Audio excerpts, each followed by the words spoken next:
para mí, LemonTech, en particular Keystreaking, era la herramienta. Yo dejé de taladrar manualmente, me fue un taladro eléctrico. Después el taladro eléctrico fue evolucionando y ahora es inalámbrico. Y de hecho la primera compañía que subimos completamente a este sistema, donde al abogado externo, ese abogado que llevaba el litigio, que después pasó a ser abogado interno, le dije, no quiero ver nunca más tu Excel. Más que no me gustara la tarea, había una tarea que era de bajo valor agregado, y yo no quería seguir dando una tarea de bajo valor agregado. Quería hacer esa tarea mejor y dar un mayor valor agregado. Bastante conocida en el mundo de desarrollo de productos, aunque es una solución buscando un problema, que eso es lo malo. Lo bueno es un problema buscando una solución. No hay que omnibularse por ChatGPT o por inteligencia artificial, pero son herramientas. Y tienes que utilizar las herramientas del siglo XXI y las nuevas que vengan. Y llámese ChatGPT, llámese software, llámese como se llame, utilízalas, aprovéchalas. De alguna forma, por algo ya no construimos edificios de la misma manera que los construimos antes. En LemonTech tenemos el propósito de impulsar un mundo legal moderno y justo. Creemos que la tecnología es la solución a muchos de los problemas que enfrenta la abogacía. Por esto nace Legal Revolution, un podcast que muestra el lado tecnológico del derecho con protagonistas de la industria en Latinoamérica. Soy Mariano Bernard, abogado y CEO de LemonTech.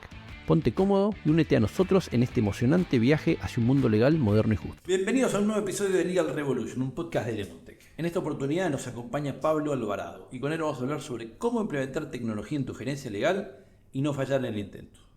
Pablo es un abogado egresado de la Universidad Católica de Chile con más de 10 años de experiencia profesional, atendiendo empresas en los rubros financieros, bancos y retail, incluyendo sociedades reguladas como por la CMF, como el Banco Central y la UAF, y actualmente es gerente legal en Falabella. Pablo, es un placer tenerte acá. Muchas gracias, Mariano, por la invitación y también a todo el equipo de LemonTech por organizar esto y por conversar de un tema que de repente hoy día está en boga, pero dándole un foco como práctico. Bueno, tu experiencia está bien buena para ir enriqueciendo con visiones en nuestro podcast. Normalmente tenemos más abogados de estudios o académicos, así que me parece que este es otro track de carrera que está bien bueno. Y contanos un poco, porque en Falabella has vivido transformaciones, ¿no? O varias transformaciones. Arranquemos por el principio. ¿Cuáles fueron los desafíos que enfrentaste cuando llegaste a Falabella y qué buscabas resolver en esos desafíos? Mira, yo llegué, digamos, era un abogado junior de uno de los negocios, no era del corporativo, era de uno de los negocios, del negocio financiero y de alguna forma me enfrenté por lo menos en la parte de la gerencia legal, a una compañía que era muy tradicional, ocupar el mail, ya se ocupaba harto el escáner, digámoslo así, y por ahí había un Excel con algunas tablas y cosas, pero la verdad no mucho más que eso. Pero sí había mucho, incluso teníamos nosotros la custodia de documentos y teníamos ahí varios armarios llenos de archivadores con un orden de los documentos. Entonces me enfrenté a eso. Había avanzado algo de digitalización de esos documentos, pero faltaba bastante por hacer.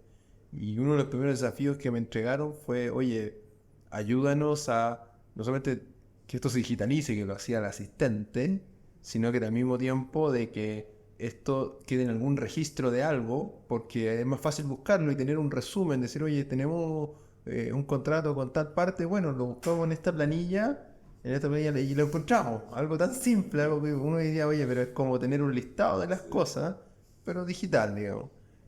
Y ahí nos fuimos sofisticando de a poquito sofisticando, generando, buscando. Entonces las problemáticas, más que problemáticas, los desafíos eran muchos, pero al mismo tiempo las oportunidades eran mayores que los desafíos incluso. Bueno, a ver, algo que nosotros normalmente no hablamos mucho de nuestros productos en el podcast, pero acá sí quiero hablar de uno porque ustedes tienen Keystreaking, sin más que para hablar de las bondades y lo fabuloso que es Keystreaking. ¿Sabes? Me gustaría que usemos esto como un ejemplo de cómo avanzar en la contratación. O sea, porque muchas veces cuando hablo con abogados, me quiero transformar, no sé por dónde empezar, ¿qué hago? No sé ni a dónde tengo el problema. Entonces, si pudiera contar con ese ejemplo, cómo detectaron el problema, cómo fueron a hacer la solución, no sé, como ese recorrido. Bueno, continuando la historia, llevaba poco tiempo, la verdad que me habían contratado, yo no era especialista en juicio, yo la verdad es que en ese tiempo me dedicaba más a temas regulatorios, qué sé yo. Entonces me dicen, oye, llevaba ya unos meses trabajando y llega mi jefe y me dice, oye, toma, te voy a mandar el informe de juicio que contabilidad necesita provisionar. Bueno, ya, mándamelo, voy a ver qué hago con él y me manda un Excel. Era un Excel que tenía varias columnas y varias hartas filas, digamos, con hartos juicios, y cada fila era un juicio. Y tenía información básica del juicio, como quién eran las contrapartes, el rol, el tribunal, de qué se trataba, cuántos eran los montos involucrados, si es que había un monto involucrado, qué tipo de juicio era, etcétera. ¿Ya? El problema es que eran muchos, no eran tampoco, o sea, tal vez eran muchos para lo que yo como abogado junior podía abarcar, tal vez no podía abarcar tanto, pero para la compañía no eran tantos juicios, pero era importante. Entonces, yo digo, ya, pero le pregunto a mi jefa, ¿qué quieres que revise? En realidad, lo único que, ninguno de estos juicios lo conozco, no tengo los expedientes como para poder decirte si está bien lo que está reportado o no. Me demoraría como una semana en leerlos, quizás. ¿Qué quieres que revise? O sea, que esté completo en Excel o qué sé yo. Y ahí me dijo, como que me dio algunas instrucciones. Parece que las cumplí bien, porque el mes siguiente me volvió a dar la misma tarea. El premio es el Excel. Sí, pero el problema es que llegaba un nuevo Excel. Y todos los meses llegaba un nuevo Excel. Y los juicios son cambiantes porque llega uno nuevo, finaliza otro. Entonces, y estos eran los juicios que estaban vigentes, con los cuales contabilidad hacía las provisiones contables. Entonces, yo encontraba que era algo muy relevante. Y gerente de contabilidad para esto pero era muy estricto. Entonces, me decía, oye, pero yo creo que hay sistemas, le decía yo, que nos pueden ayudar así como a por lo menos esto tenernos, no tener que enfrentarme a un nuevo Excel todos los meses. Y ahí es donde empecé a buscar, y dije, oye, ¿puedo buscar? Yo trabajé en una firma de abogados y tenían algo que era, pero era un time billing, que tenían no eran de ustedes, digamos, en esa época. No sé si existían de ustedes tampoco en esa época, pero tenían una especie de time billing y también se registraban cosas de juicio. Entonces dije, oye, pero hay cosas, vivimos en el siglo XXI, igual no hay cosas, digamos. Me dijo, ya, busca. Dijo, como, no te preocupes, así como, ¿qué va a hacer este cabrón?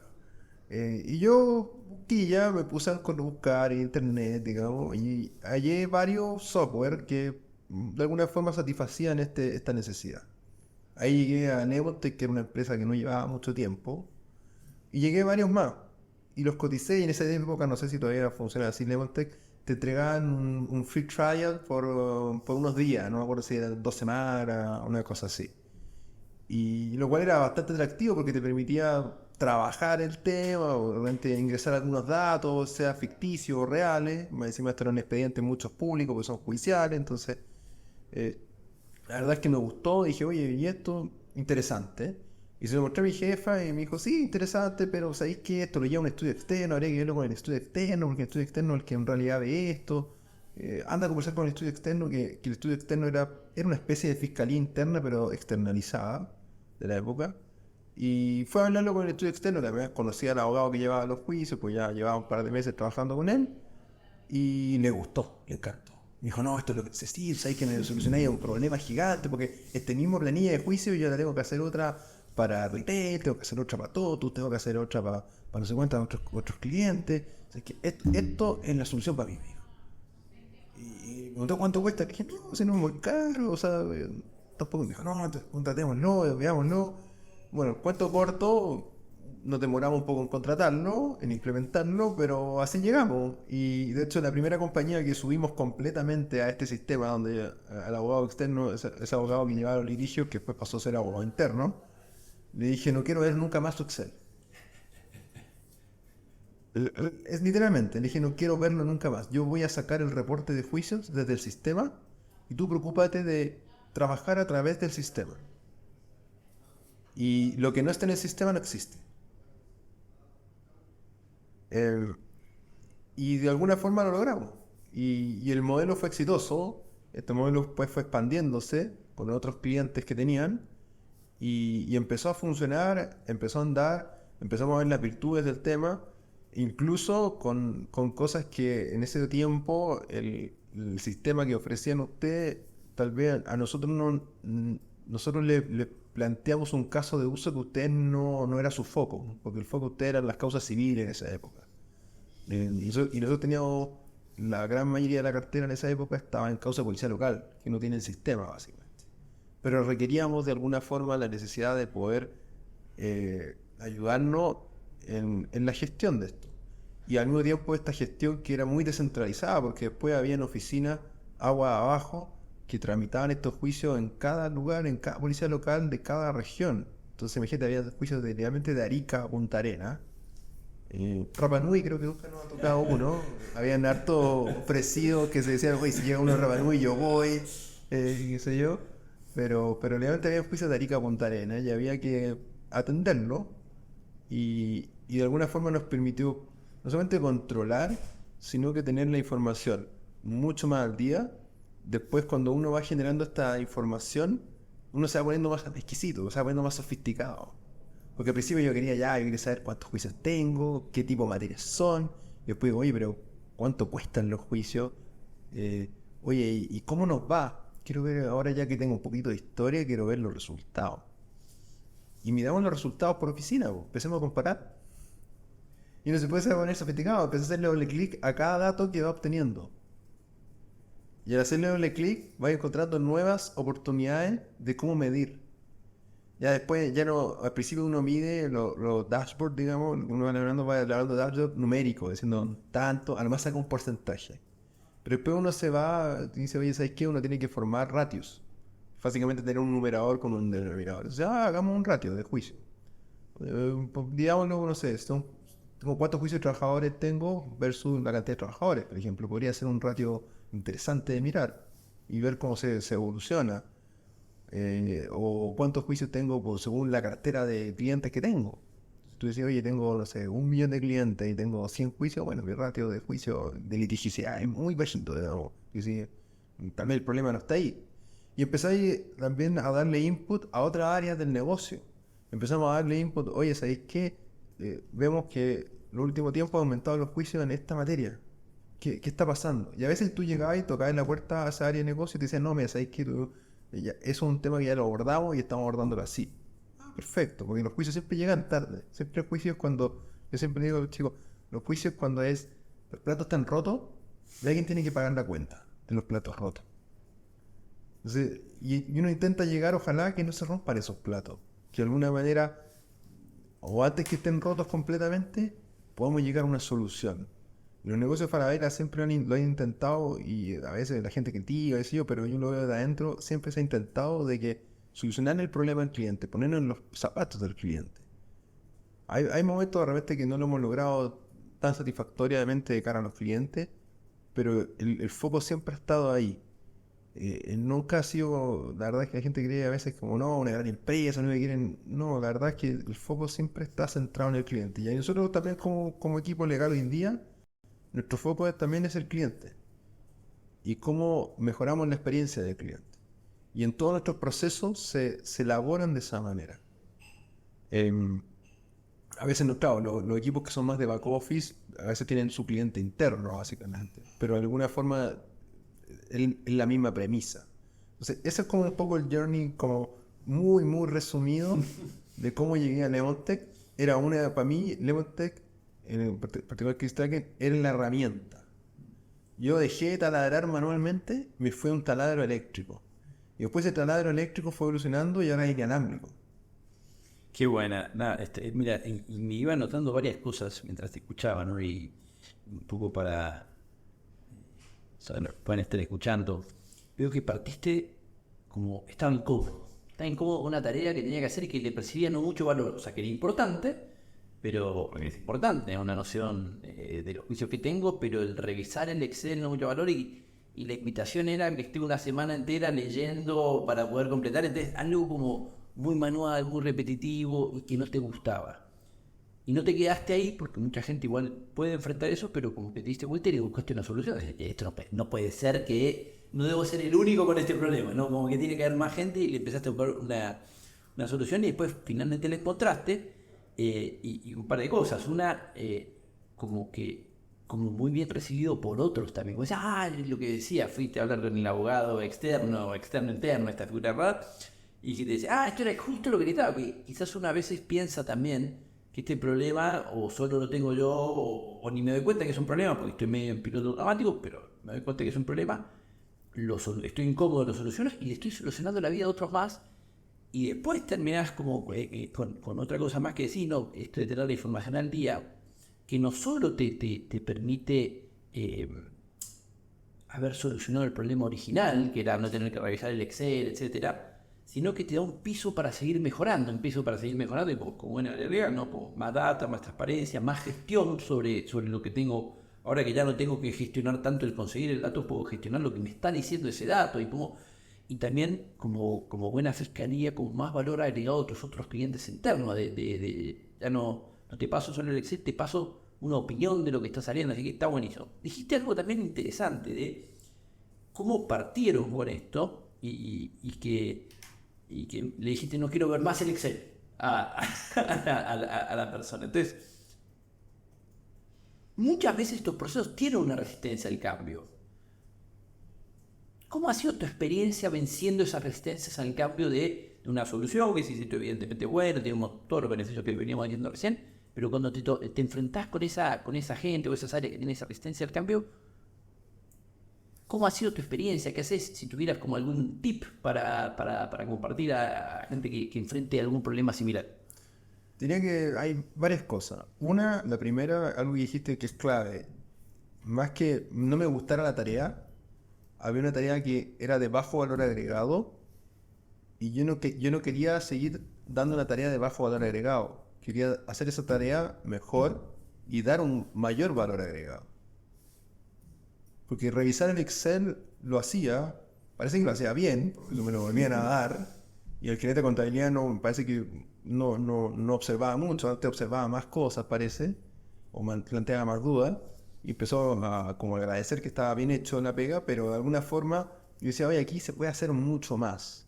Y esa fue la inquietud de alguna forma, además que era una tarea que encontraba que era un poco administrativa y repetitiva, que no era para nadie era muy agradable. De alguna forma la hice agradable, la hice desafiante y con la búsqueda de un mayor valor agregado. Esa fue la primera cosa.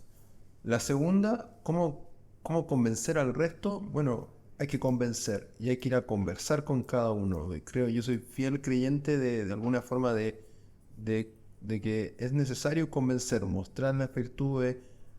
No todo es perfecto, ni la plataforma de Levantec es perfecto, ni el sistema que utilizamos es perfecto, ni cómo lo utilizamos, porque también a veces utilizan el sistema, ya no es perfecto, pero también es cómo lo utilizas, es perfecto. No está exento de error, obviamente, se puede equivocar porque si alguien ingresa mal las cosas, etcétera, puede ocurrir, pero de alguna forma, la gran diferencia es que empezamos a estructurar un proceso en el cual participan personas. Y no al revés, que al final de alguna manera eran básicamente quien hace esto, lo hace Pedrito, lo hace Juanito. Entonces al final, en vez de tener procesos, teníamos personas que ejecutan tareas. Y yo lo que quería era procesos en los cuales son ejecutados por personas. Y esto lo transformamos a tal punto de que el proceso fue exitoso y con el éxito trajo más éxito. Y a veces te traía víctima de éxito, pues sabes que, oye, después a mí me tocó ser después el gerente de litigio años después y hacerme cargo de esto. Y era como, oye, ¿sabéis qué? Estos juicios los llevábamos con este abogado externo, pero en realidad creo que los lleves tú. Pero la verdad, yo no llevo esos juicios porque el abogado externo es un buen abogado externo. No, pero en realidad necesitamos que tú los administres. ¿Por qué? Porque tú los administras súper bien. En realidad el abogado externo no es que sea malo, sino que nos manda unos informes todos los meses, así, Word enorme. Y la verdad es que nuestro foco no está en eso. Necesitamos que alguien lo entienda y que también nos traduzca la información que nosotros queremos. También empecé a trabajar muy de la mano con contabilidad por el tema de las provisiones y decía, ya, esto es súper importante. En algún momento le dije al gerente de contabilidad, oye, enséñame contabilidad. A ver, no puede ser que yo te mande todos los meses un informe para que tú provisiones con los criterios contables y yo no tenga idea de cuál es la norma contable que rige esto. Así que enséñame tu contabilidad de cómo se provisiona, por cuáles son los criterios que probablemente no sean iguales a los criterios jurídicos. Y así fuimos, y al mismo tiempo le dije al gerente de contabilidad, tú también tenés que aprender de cosas jurídicas. Porque no puede ser que estéis provisionando juicios sin tener idea de lo que estáis provisionando. Entonces, de alguna manera acerqué los dos polos y ese en generar convencimiento. Y una cosa que también es importante es, para generar convencimiento a veces hay que jugar de visita. Cuando uno va a jugar de visita, como que de alguna forma juega incómodo y el otro juega más cómodo. Pero si lo logras convencer, pasa a ser, ese estadio pasa a ser local. Qué buena. Y fue que mientras te escuchaba hablar, pienso algo. Sí, que nosotros en la carrera no, o al menos en la mía, cuando yo estudié en la Universidad de Buenos Aires, no recuerdo una sola materia sobre cómo tratar al cliente. Esto es de verdad, tener la visión del cliente. Y creo que no ha cambiado tanto en este tiempo. Y mencionabas algo que está bueno, porque y en tu caso, en una fiscalía, el cliente interno, muchas veces es un ingeniero. Y el ingeniero está acostumbrado a ver las cosas de una manera. Y probablemente ese Word que con mucho amor y cariño se prepara y se manda es la pesadilla del ingeniero. Lo que quieren ver es un dashboard, una tabla, mostrar un gráfico.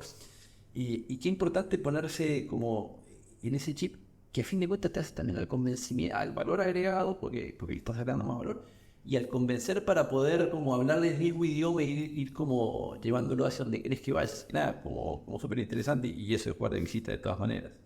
No, muy bueno. Ya la última, después vamos a hacer la típica que es la del libro, pero la última para ir cerrando, porque me pareció como bien entretenida la conversa. En 2 minutos, si puedes contar un poco como el resumen de la carrera y los 2, 3 consejos que le darías a un chico que está saliendo ahora de la carrera o está próximo a salir, y mira, me dice, qué atractiva la carrera de Pablo, cómo lo hizo. A ver, ¿qué le diría? Estamos en el siglo XXI. No hay que omnibularse por ChatGPT o por la inteligencia artificial, pero son herramientas. Y tienes que utilizar las herramientas del siglo XXI y las nuevas que vengan. Y llámese ChatGPT, llámese software, llámese como se llame, utilízalas, aprovéchalas. De alguna forma, por algo ya no construimos edificios de la misma manera que las construimos antes. Utilizamos más herramientas, más maquinaria. Eso es lo que hay que utilizar. Son las herramientas que nos permiten hoy día desarrollar un mejor trabajo. No estoy diciendo que yo no soy crítico de lo que se hizo antes, se hizo mal, lo contrario, yo creo que se ha hecho bien. Pero al mismo tiempo hay que trabajar en eso. Y, y, y yo digamos, no se enamoren de la tecnología por ser tecnología. Lo que hay que buscar es entender cuál es el problema, cuál es el dolor, y tú buscas una solución. Si la solución todavía es con martillo, bueno, es con martillo. Si es con ChatGPT, es con ChatGPT. Pero no te enamores de la tecnología. O sea, y esto lo puedes ver en los casos de todas las startups tecnológicas. La gente de Uber, cuando nació Uber, de alguna forma ellos satisfacían una necesidad. Decían, ¿sabes qué? Quiero tomar un taxi, no hay taxi. Pero hay gente disponible en vehículos que quiere manejar y trasladarlo de un lado a otro. Bueno, utilicémoslo. ¿Cómo conectamos a dos puntas? Y si te fijas, todas las startups tecnológicas de alguna forma parten del problema y no de la tecnología como soluciona el problema. Bueno, Diría que esos son como los principales tips, porque realmente uno tiende a enamorarse un poco de la tecnología, de ciertas cosas, de lo que lee, de lo que ve, que son muy impresionantes, pero toda esa gente que hizo eso en general lo hizo para solucionar un problema y no simplemente para impresionar. hay una frase bastante conocida en el mundo de desarrollo de productos, ¿no? Que es una solución buscando un problema. Eso es lo malo. Lo bueno es un problema buscando una solución. Y cuando vos tenés la solución, bueno, ¿y esto a dónde lo aplico? Eso es como no hace Uber en ese caso. Bien, pues, y ahora ya cerrando la última típica de nuestro podcast es, tuvieras que recomendar un libro, ¿qué libro recomendarías? Mira, hay un libro que me impresionó bastante, lo leí en el último tiempo, que es de la persona que era como el segundo a cargo de la Autoridad de Libre Competencia en Francia, se llama el COMPE, se llama Competition Policy. Es un libro de economista, muy duro, de economía, con gráficos, fórmulas, digamos. Desafía harto a un abogado, yo me digo harto libre competencia, pero lo interesante de ese libro es que, aparte de explicar temas de libre competencia bien complejos, de alguna forma ayuda a entender cualquier problemática de privado o de política pública donde tú tienes que ver directa o indirectamente hay un tema de competencia, o que tú quieres incentivar la competencia, ese libro es una muy buena guía inicial para tomar mejores decisiones. Porque hoy día mucha gente dice, no, mira, hay esta problemática y quieren solucionarla de alguna manera, pero no ven en verdad que todas esas problemáticas, muchas de ellas ya están estudiadas y cuáles son los efectos. Y el que de repente haya un actor, dos actores, tres actores, simplemente creen que la teoría básica, muchos dicen, no, que entre muchos más, mejor. Sí, pero también hay otras alternativas donde con pocos también se puede ser muy competitivo. Entonces, yo creo que lo interesante es que te ayuda. A los que les gusta la libre competencia, es una guía muy importante, pero al mismo tiempo, a los que hacen política pública, creo que es un necesario de conocer antes de desarrollar una política pública. Bueno. Bueno, Pablo, bueno, muchas gracias. Nada, estuvo buena la conversa, ¿no? Esto, a modo de breve recapitulación, esto estar incómodo, no quedarse ahí con un problema, bajo valor agregado, repetitivo, probablemente no la parte más divertida de la carrera, buscarle una solución. Lo gratificante que es que cuando se soluciona para vos, razonablemente empieza a servir para otros más y se empieza a generar como esta, como no sé, una linda bola de nieve, y que no solo te permite solucionar ese problema con la tecnología, sino muchas veces la tecnología te ordena una serie de datos y eso te permite empezar a dar más transparencia, más gestión, más valor agregado, bien importante. Y comentamos después cómo vencer estas potenciales resistencias al cambio que puede hacer para adoptar más tecnología. Y comentabas en el foco, bueno, en lo que se quiere lograr, en el valor agregado. Personalmente, para ti lo hace que a nadie le gusta hacer el Excel, ¿no? Y que todos más o menos podemos querer lo mismo. Y después, como lo importante que es convencer, conversar, jugar de visitante, comentaba, ¿no? De ir y como traer a la gente, no el mandato, sino explicar lo que se quiere lograr, hablar el idioma de la otra persona. Y también llevarlo a una visión de proceso que requiere de personas y no de personas que están como participando, o sea, tengo esta persona y bueno, podamos revisar esto. Y nada. Bueno, y lo último que observamos, ¿no? Como así de la carrera en general, el pensar mucho más en el problema y enamorarse del problema y no pasar rápidamente a la solución y ver a dónde aplico esta solución. Así que nada, muchísimas gracias, Pablo, por la conversa. Bueno, muchas gracias, Mariano, a todo el equipo de Lemontech y felicitarnos por la iniciativa. Así llegamos al final de este episodio. Como siempre, un placer conectar a través de la plataforma de podcasting. Gracias a todas las personas que nos han apoyado en Legal Revolution. Recuerda que si te gustó el episodio, comparte, comenta y regálanos 5 estrellas en la clasificación de Spotify. Nos escuchamos en la próxima. Chao.